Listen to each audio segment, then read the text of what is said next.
కావాలని నీతో చెప్పుచున్నాను. మనం ఎంతమంది దగ్గర దోచుకున్నామో ఖచ్చితంగా వారు చెల్లించాలంట, నిజంగా చెల్లించాలంట. కడపటి కాసు అంటే బ్రతుకుంటుండగా ఈ భూమి మీద మనం బయట వారమా కదా, మనం యాత్రికులమా కాదు ఈ భూమి మీద.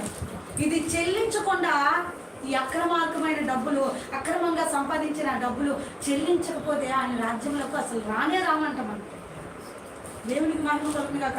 మనకు 10 5 రూపాయలు 100కి 2 రూపాయలు ఇడ్లీ కాదు వడ్డీ అనుకోండి, ఆకలిసినట్లుంది కాక. హల్లెలూయా, దేవునికి మహిమ కలుగుతుంది కాక. 2 రూపాయలు వడ్డీ అనుకోండి, మనం 10 రూపాయలు తీసుకుంటే అది అక్రమైందే కాదు. బ్యాంకుకి వడ్డీ కూడా 2 రూపాయలు.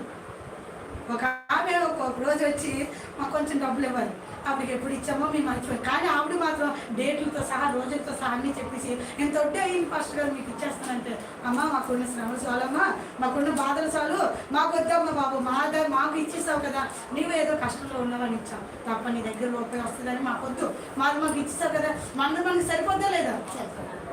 ఆవిడ ఉన్న స్థితిలో లేరు. అలాంటి వారిని మనం ఆదరించాలి, అలాంటి వారిని మనం అర్థం చేసుకోవాలి, అవునా కాదండి. ఆమె ఉన్నది లేకే కదా మన దగ్గర అప్పుకొచ్చారు. అలాంటిది 10 రూపాయలు వడ్డీ, 15 రూపాయలు వడ్డీ, 20 రూపాయలు వడ్డీ తీసుకుంటే